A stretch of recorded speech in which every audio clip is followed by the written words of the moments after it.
ने अत्याचार, अन्याय और सांप्रदायिक भेदभाव से समाज के मुक्ति के लिए अपना सर्वोच्च बलिदान दिया, समाज की रक्षा की, ऐसी एक विभूति, उसका स्मरण इस वर्ष होगा। आज 2 अक्टूबर है, इसलिए स्वर्गीय महात्मा गांधी जी की भी जयंती है।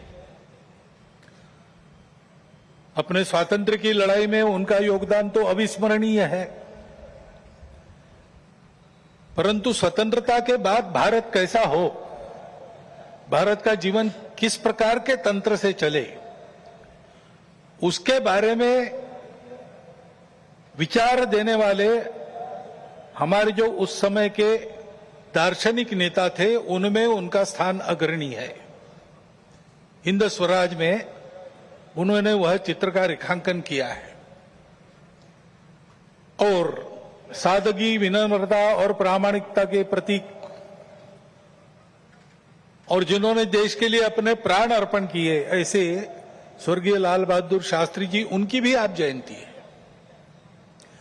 भक्ति, समर्पण और देश सेवा के ये उत्तुंग उदाहरण व्यक्तिगत और राष्ट्रीय चारित्र कैसा होना चाहिए, इसके आदर्श हमको मार्गदर्शन करते हैं।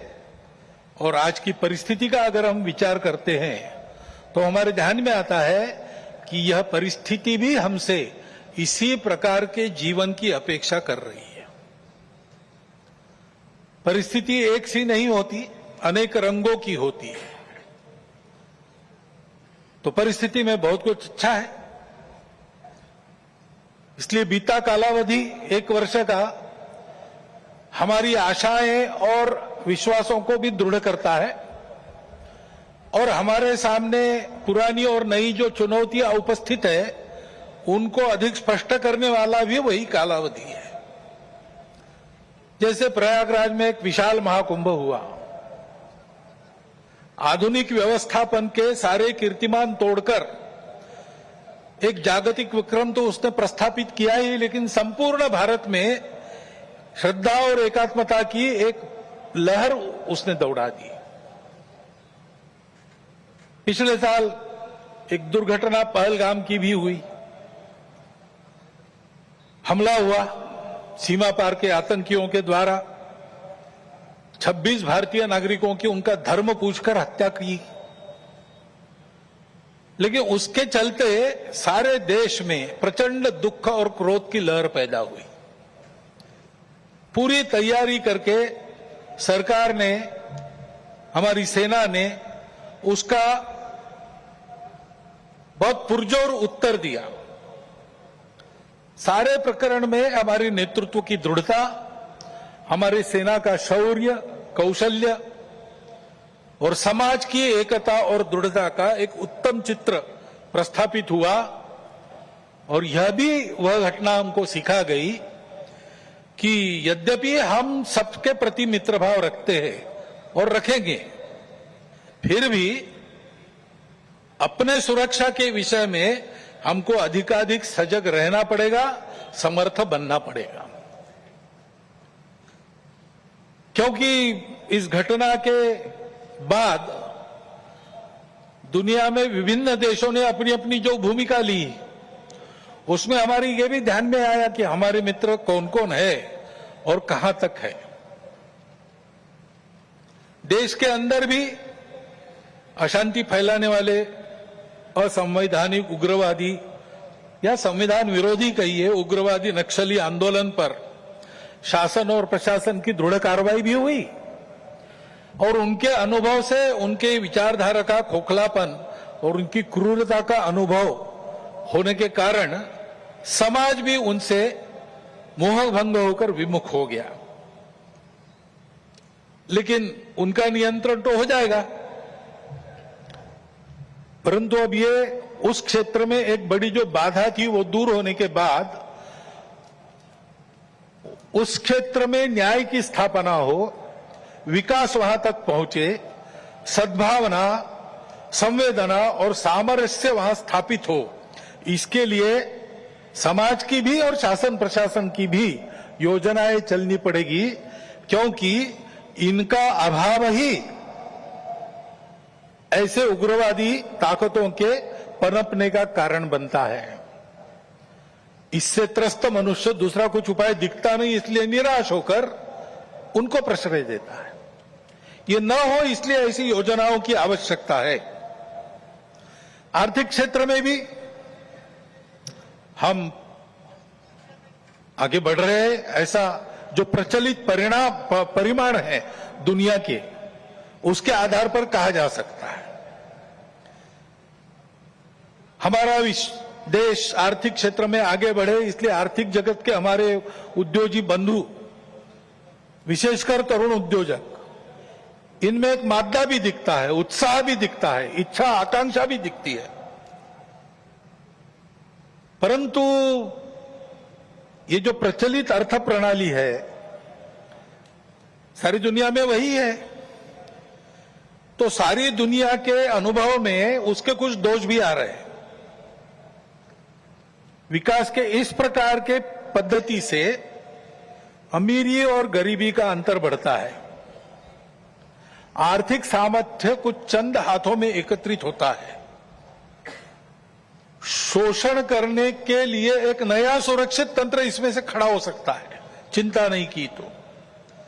पर्यावरण के हानि की समस्या खड़ी हो जाती है और मनुष्यों के आपसी व्यवहार में कई प्रकार की व्यापारिक दृष्टि और अमानवीयता की बातें प्रवेश कर जाती है।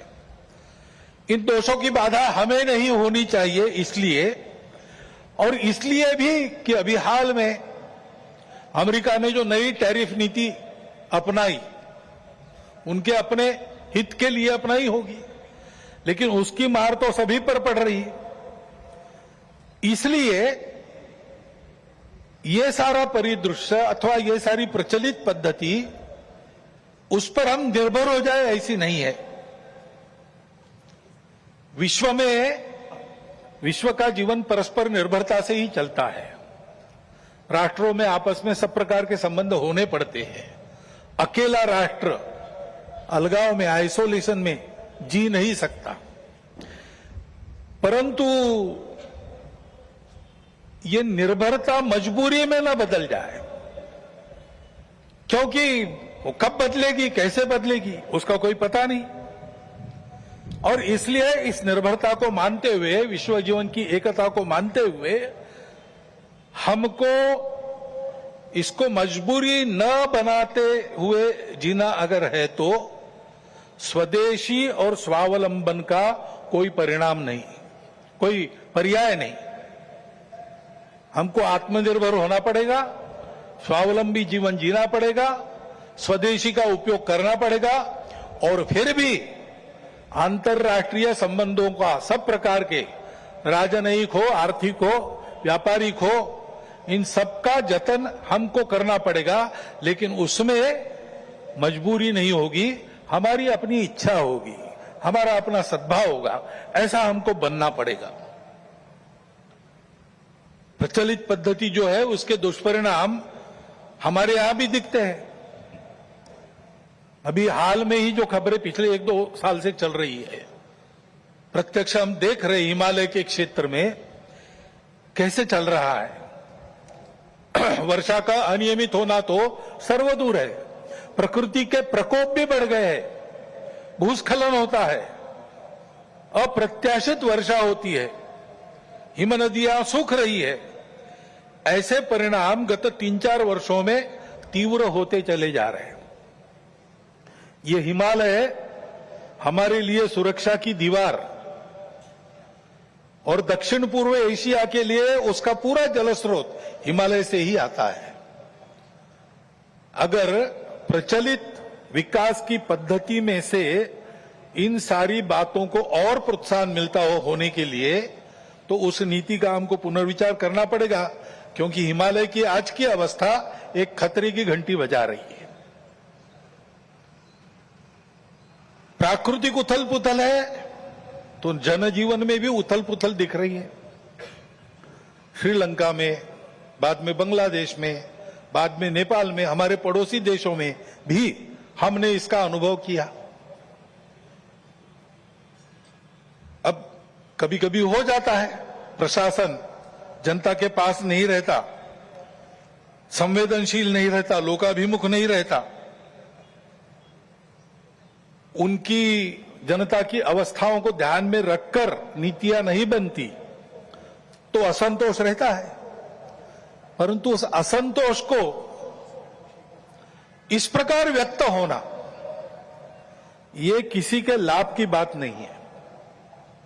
अभी अभी प्रमुख अतिथि महोदय ने कहा, 25 नवंबर के भाषण की याद की, उसमें इस प्रकार के जो आंदोलन है जिसमें इतनी सारी हिंसा और विनाश होता है, डॉक्टर अंबेडकर साहब ने उसको ग्रामर ऑफ अनार्की कहा है। प्रजातांत्रिक मार्गों से भी परिवर्तन आता है, ऐसे हिंसक मार्गों से परिवर्तन नहीं आता है। एक उथल पुथल